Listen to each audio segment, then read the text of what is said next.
Hey gang, it's Azseth. Even though this is more for Azseth than anybody.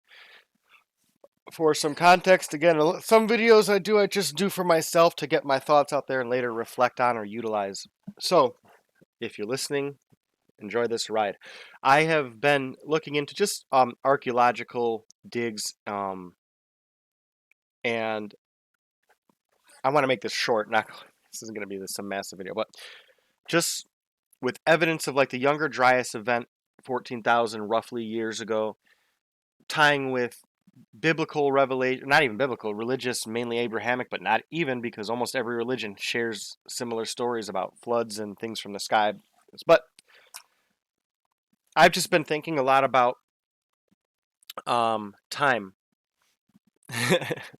in the literal wider concept, like aspect, I should say. But we tend to view human civilization as starting when we can document our history back to. Now, it's safe to say that the world is going to, on Earth is going to, life on Earth or whatever is going to end at some point.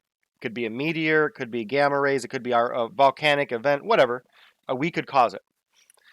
Now, let's say that happens. When does it all start over again?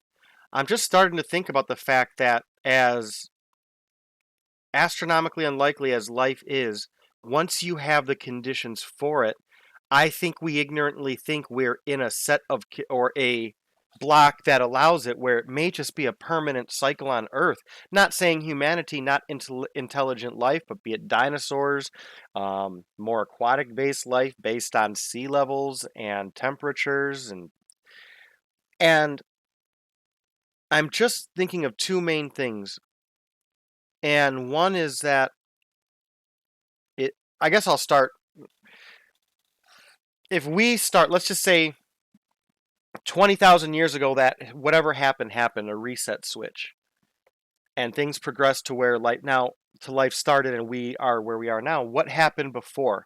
What well, we see all these Pumapunku or even like the Egyptian pyramids that we see, the Incan ruins, beneath them are things we can't describe, cannot recreate.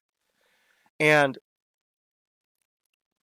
we even in looking at it, we try to look at it through the lens of like, well, maybe we just missed them.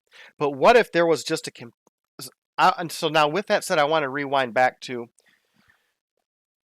again, if the condition to maintain life on Earth is constant, and we talk about Pangaea, or I think that's the name of it, but when we were all one continent, and now let's say there was life there.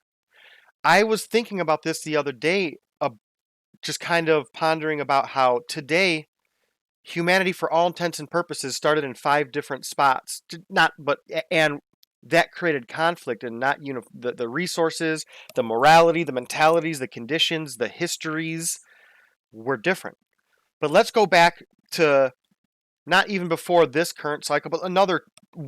Let's say we get wiped out. That's one stage. There's one before that got wiped out. Let's go back before that. What I just look at the concept of, and which is funny because I'm very individualist. This is where things start to get fun for me.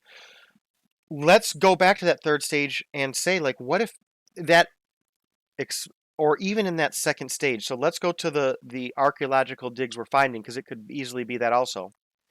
What if they all started together? Because people kind of marvel at how those more ancient archaeological sites share similarities and different ones in the perspectives, the angles, the form of architecture, the methods used, the aesthetics of it.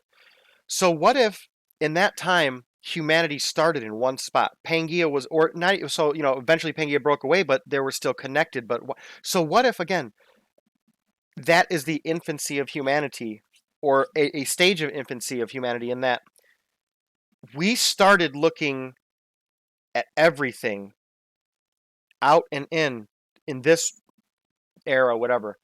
But could you imagine how different the world would be to all of us if we all started together and all went out together, and everything we explored together was through the same perspectives, the same window of time, the same moral periods, the same historical values, the same traditions, the same excitement, the same desire? Are we going there to kill those people there, or because we don't know what's there and it's new and exciting? And so then, let's say humanity goes out, and be it how long, again, we're in the stage of how long have we in this stage been around where we could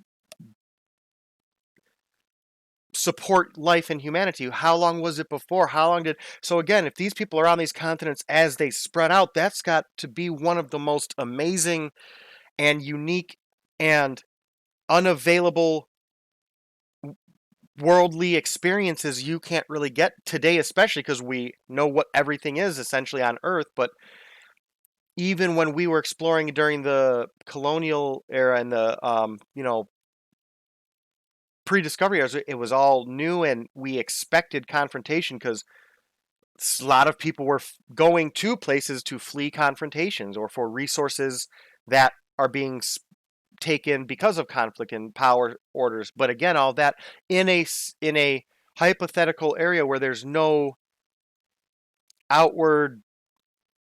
I don't say influence, because outward influence is not bad, but just again, the starting point is the same for everybody, and everybody is uniform in that regard. It just... I'm just getting... I enjoy thinking about this stuff. I'm gonna go now. I'm gonna pause this video and revisit it in a little bit and move on to something else. I don't know what yet. I hope y'all have a good one. If there's anyone here, take it easy, gang.